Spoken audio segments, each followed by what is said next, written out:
નીચેનામાંથી કઈ જોડીમાં સમાન પરમાણુ આવેલા છે?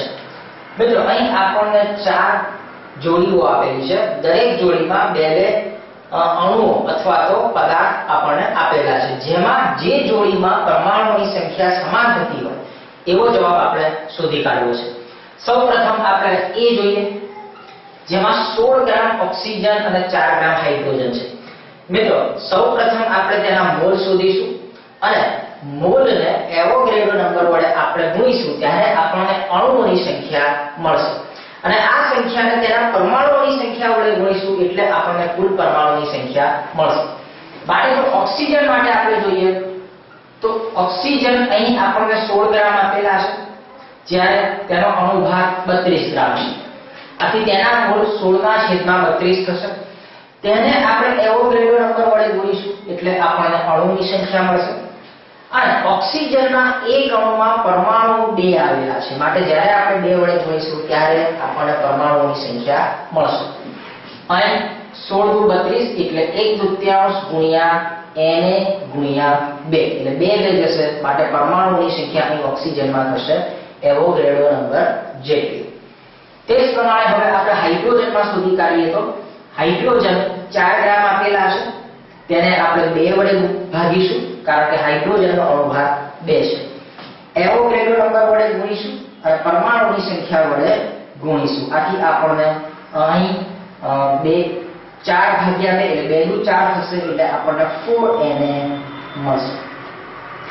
આમ પ્રથમ વિકલ્પમાં ઓક્સિજન અને હાઇડ્રોજનમાં પરમાણુઓની સંખ્યા અલગ અલગ આવે છે. અહીં પરમાણુઓની સંખ્યા એવોગેડ્રો નંબર જેટલી છે, જ્યારે અહીં એવોગેડ્રો નંબર કરતા 4 ગણી છે. બીજો વિકલ્પ આપણે જોઈએ. બીજા વિકલ્પમાં 16 ગ્રામ ઓક્સિજન છે, માટે ઓક્સિજન માટે 16/32 Na ગુણ્યા 2 એથી આપણને Na મળશે.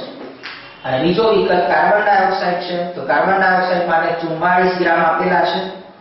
કાર્બન ડાયોક્સાઇડનો અણુભાર પણ 44 થશે. તેને એવોગેડ્રો નંબર વડે ગુણીશું અને કાર્બન ડાયોક્સાઇડમાં પરમાણુઓની સંખ્યા 3 છે. 2 ઓક્સિજન 1 કાર્બન એટલે 3 વડે ગુણીશું, તેથી આપણને 3Na મળશે. આ જોડીમાં પણ પરમાણુઓની સંખ્યા સમાન થતી નથી. ત્રીજો વિકલ્પ આપણે જોઈએ C. તેમાં નાઇટ્રોજન આપેલો છે.